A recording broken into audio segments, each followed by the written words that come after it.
Dr. Brian Langlois, along with another fun episode of Driving with Doc. Happy New Year, everybody. It's 2022.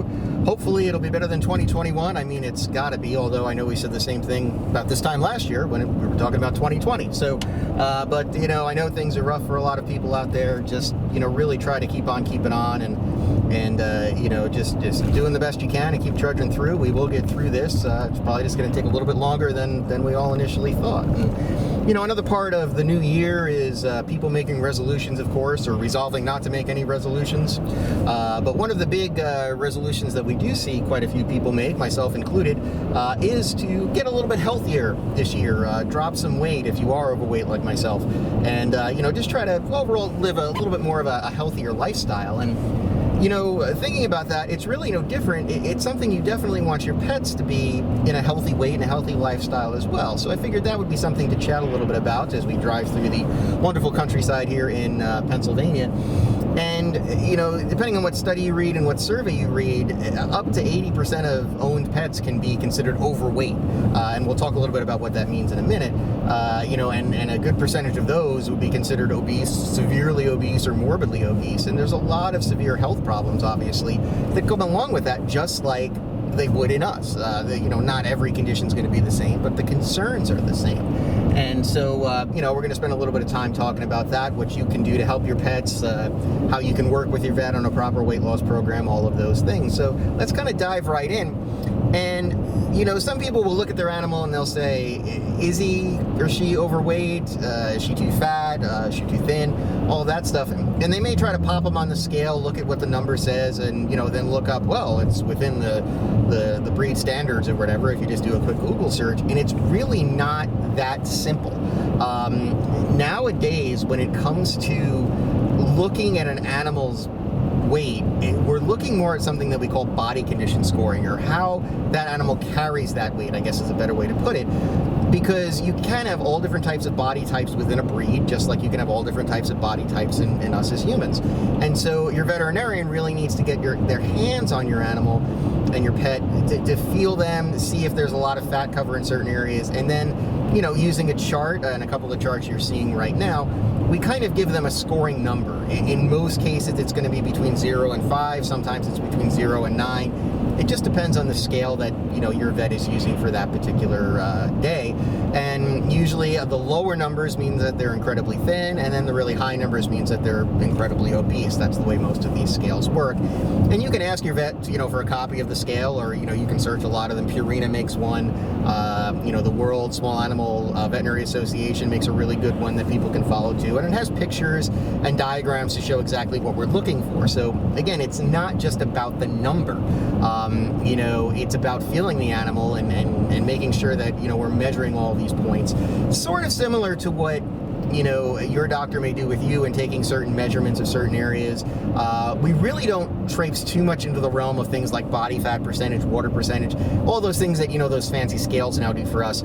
In certain instances, when we're worried about particular conditions, we might really try to measure that, but in most cases, that's just not the case at all. It's, you know, we just kind of look at how they feel and combine all of that with the whole picture that we're looking at, and we give them a body condition score, and we go from there. And then we kind of work with you. So what you may think is thin, or you may think is overweight, may really not be once your vet looks at the animal. So that's why it's really important to understand that it's a scale that we go on now, not the kind of one that you step on, although that's important for measuring progress and looking at certain things. Obviously, you know, if you have a severely obese animal, you can tell that by looking at it and by the scale number that's there. But, you know, we want to kind of take everything into the whole picture, you know, as far as all of that stuff goes.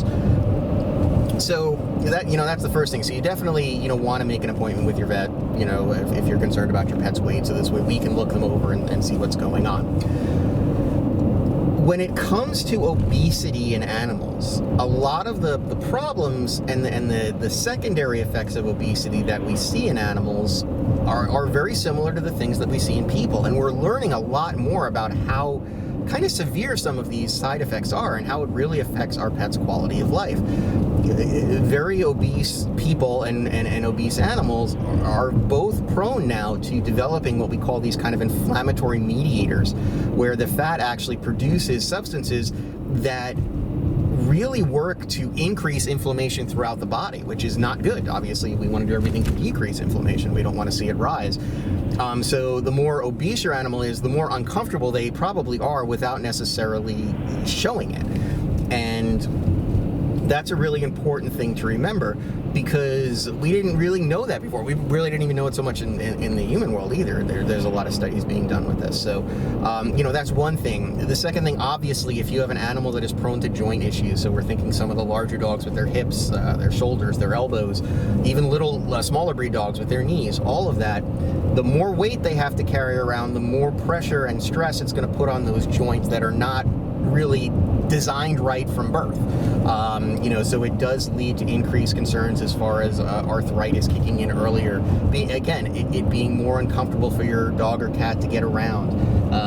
Generalized pain, things like that when we look at arthritis and joint issues. So that certainly can be a problem. Overweight cats, we have a huge concern with overweight cats developing type 2 diabetes at some point in their life. Again, overweight and obese humans are much more prone to developing type 2 diabetes, so are our feline friends. So obviously if we can keep the cats a little bit leaner, more muscular and more active, the risk of diabetes in your cat goes down a lot. And diabetes can be a tricky thing to treat in cats, and obviously that's a whole topic for another drive. That's another thing to worry about. The obesity thing certainly can affect, their energy level, their activity level. If they are incredibly sedentary, like some morbidly obese people, and because of issues of not being able to get around very well, or other side effects of the obesity, obviously you can develop pressure sores and things like that, ulcerations on their skin, in their fat folds, all of those things if you've got a really morbidly obese animal. So that's certainly a concern. Really obese animals have trouble grooming themselves. They can't get around to certain parts of their body that they normally would. We do see this a lot in cats, in dogs too, but sometimes more so in really obese cats, where then if they can't groom themselves properly, they are much more prone to a lot of concerning skin conditions, and irritations, infections that creep up there that can be difficult to treat and also can be very painful for the animal. So that's another thing to kind of worry about. One question we do get asked, quite frequently is, well, does it affect their heart? Obviously sometimes morbidly obese people are much more prone to heart disease or heart conditions. Is that a concern in animals? It doesn't really seem to be. We don't look at like super high triglycerides or cholesterol levels really elevated like we do in people. The correlation of there potentially being increased stress on the cardiovascular system just from having to move that extra weight around certainly is there in your pet, but there's really no true causative effect that I'm aware of. If any vets that are studying this out there are watching this and you know differently, please let me know and drop it in the comments section. But the cardiovascular system, obviously we're concerned about it, but there's not like a direct causation issue with heart attacks, things like that we sometimes see in overweight or obese people as far as that goes. So those are just some of the things. There's other lists, and we're going to show some. You've probably been seeing some as I've been talking. All of the effects that excess weight can have on your pets. I just kind of hit some of the highlights. So that's certainly something to be aware of and cognizant of when it comes to your pet. Anytime now that you are looking to potentially start a weight loss program, or your pet is overweight, or you have concerns like that, you must talk to your veterinarian first. I cannot stress this enough, because they're rare, but there are medical conditions out there that can cause your pet to become overweight, and it's not a case of them eating too much. It's actually a metabolic issue with them. The primary one that I think everybody is a little bit more aware of and that people think of with dogs is a low thyroid, or what we call hypothyroidism. And there are certain breeds that are prone to hypothyroidism, and it can lead to weight gain. Your thyroid controls a lot of things, metabolism being one of them, or helping to control metabolism. And no matter what you try to do diet or exercise wise, if your dog's metabolism is off because their thyroid is low, you're not going to get the weight off. And there's other signs of thyroid issues as well. You can see that we popped a little bit of a slide up there quick just to show that. But that's why it's important to get to your vet and maybe having some blood work done, especially if it's a middle-aged to older dog, just making sure the thyroid is okay. Because sometimes, the dog may be eating right, the diet may be perfect, the exercise is probably okay, and they're still gaining weight. And the real reason for that that is because their thyroid is off. So just providing a little bit of thyroid supplementation is all they really need, and then the weight comes off and they're back to a healthy weight and all of that. We can also sometimes pick up on things that might be going on. If you notice that it seems like, well, my our cat's belly seems to be getting big for some reason, are they just getting fat? There could be a mass in there. There could be fluid accumulating in the abdomen. There could be a lot of other, issues that are very concerning medical-wise that is not due to being overweight or even because they're gaining weight. So that's why it's also really important to have your pet checked by a vet before starting a weight loss program. Now, when you're dealing kind of with these weight loss programs, everybody says, okay, well, what's the most ideal way to do it? How do I go about it? Do I need to change their diet? Do I not? This is, again, where talking to your veterinarian is really key. And these can be, longer conversations, because it may not be a case of you having to change their diet. It may be a case of you just needing to drop the amount that they're being fed. It's sort of very much the same thing in us, where the best way to weight loss really is decrease calories, increase exercise. It's really kind of that way in the animal world too, but we want to make sure that we're monitoring them and setting up a program for them to lose weight gradually. We really don't want them dropping weight super quickly, because that's not healthy for them, and I'll talk about why that's incredibly concerning in cats in a little bit. But, sometimes we do try to get them to a lower calorie food. We offer options, maybe instead of dog treats, you're using carrots or other vegetables, things of that nature, to kind of fill their, need to eat. There's a lot of potential options out there. There's a lot of potential options to increase their activity, just taking them on, if it's a dog, playing a little bit more ball with them. Again, if they're okay and, they're not suffering from any kind of injury or anything like that because of their obesity, you've got to work through that first and then get their activity levels up.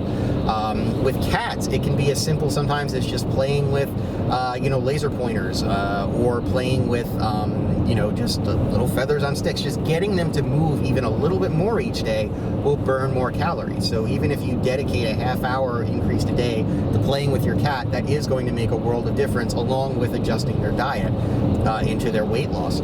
One caveat with the laser pointers, we have noticed some behavioral issues developing with the laser pointers because cats can't catch it.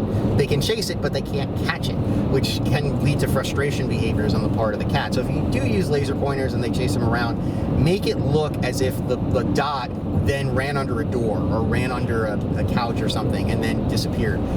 Because if you just turn it off, it really can throw the cat for a loop mentally. So there's, we sometimes try to dissuade them if cats already have some behavior issues.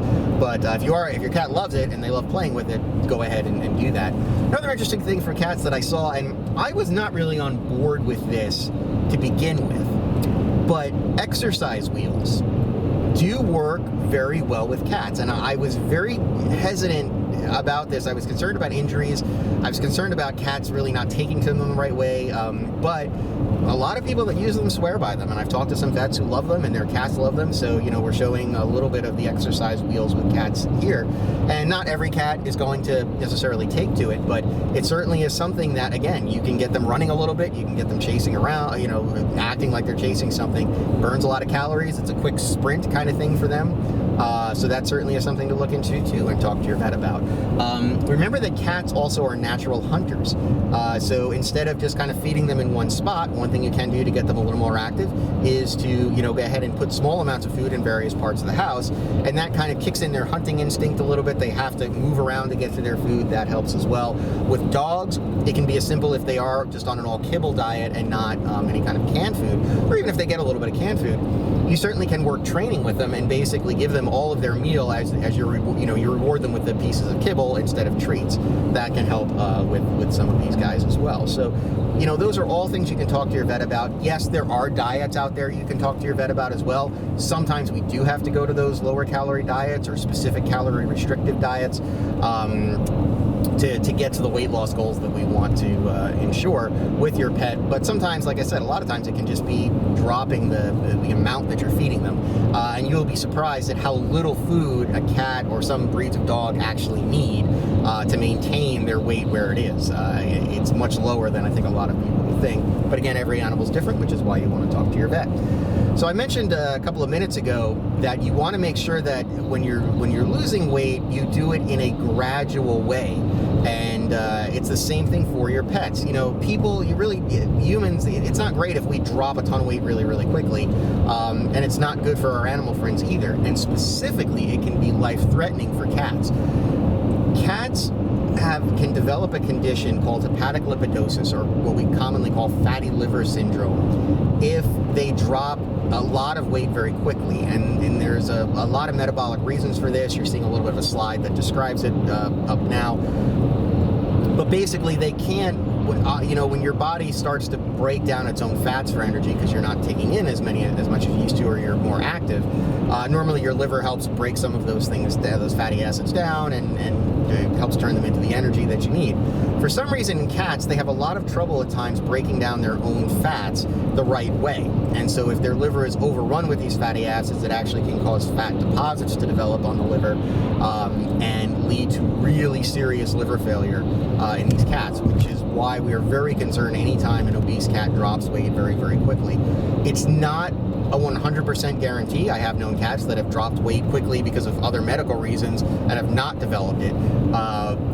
But being an overweight cat, dropping a lot of weight severely increases their risk of fatty liver disease. And it can be very hard to pull a cat out of hepatic lipidosis once they're in it. It's a very downward spiral type of disease. It's very sad to see. The big hint that you will normally see with your cat, if you're suspecting that they have fatty liver, is one, they've obviously dropped a lot of weight. Two, you'll start to see them vomiting, and you'll probably start to see jaundice in their eye, the whites of their eye colors, their gum color, their skin color that doesn't have fur on it, so the inside of their ears, things like that. And if you see any of those signs, anything like that, you want to contact your veterinarian right away. There are treatments out there that we can do. They can be a little invasive, such as putting a feeding tube in and things, but that is something to be on the lookout for anytime your cat is losing weight. So normally we say, depending on the case again, but on average, we don't want to see a cat losing more than maybe half a pound a month. Maybe a pound a month if it's a specific case scenario or you're monitoring the cat really closely, but definitely no more than that. This has to be a slow weight loss for the cat, and this way we can prevent, hopefully, hepatic lipidosis from happening. And so you definitely want to keep all of that stuff in mind if your cat, and most cats are a little bit on the overweight side, if you're looking to have your cat lose some weight. So those are some important things to remember when it comes to your pets potentially being obese, and maybe you resolving to work with your pet to have you get more healthy and have them get more healthy. So that will bring us to everybody's favorite part of the show. That is right, it is the first time in 2022. Time for Doc's Top 5 Takeaways on this episode, and let's get right to it with number 1. Remember that when you are looking at weight and potentially overweight issues or obesity issues in your animals, it is not just the number you see on the scale. It is a body condition that we look at as well, so you definitely want to get them to your vet, so this way we can properly body condition score them before working out anything further. Number 2, remember that an overweight or severely obese animal can suffer a lot of the same health concerns and health conditions that we as humans can. Arthritis, increased potential for diabetes, those pro-inflammatory mediators that I talked about, just making everything more uncomfortable. So you definitely want to provide your animal the most comfortable life possible. So definitely, try to keep them as lean as possible there. Number 3, before you start any weight loss program with your pet, you definitely want to have them checked by your vet, and you want to talk to your vet to make sure that we are not missing some sort of medical issue that might be going on, and to make sure that we can design a program that is appropriate for your pet. Number 4, we kind of touched on this in number 3 a little bit, but number 4, remember that there are a few medical conditions out there, hypothyroidism being the big one in dogs, that can lead to excessive weight gain in animals, or in dogs, I should say. And so you want to make sure that you're not dealing with some sort of medical issue with your pet, and that's the reason why they're gaining weight or look like they're gaining weight. So if we can help with that problem, we certainly can then address the weight issues if they are still there after that. And number 5, and this is very, very important, as I stressed before, do not let your cat lose weight very quickly. Do not let your cat lose weight very quickly. About a half a pound a month until they're at their goal weight is what we're looking at. Otherwise, you do run the risk of hepatic lipidosis, fatty liver developing, and that just creates a whole nother mess of problems that you really want to try to avoid, because it can be difficult and expensive to treat those cases. So those are Doc's top 5 takeaways. First episode here in 2022. Again, I hope everybody has a very happy new year, and let's make this one a lot better than 2021. Maybe we'll get to some normalcy at some point, but you just don't know. Again, we just got to take it day by day and see how it goes. So if you have any questions about anything that I kind of covered here in this episode, drop them down in the comments, or feel free to drop me a line at drivingwithdoc@gmail.com. Again, drivingwithdoc@gmail.com. I'll try to answer them. If you have any ideas for future episodes, things you are curious about when it comes to your pet's health, be sure to drop those in the comments section or at that email as well.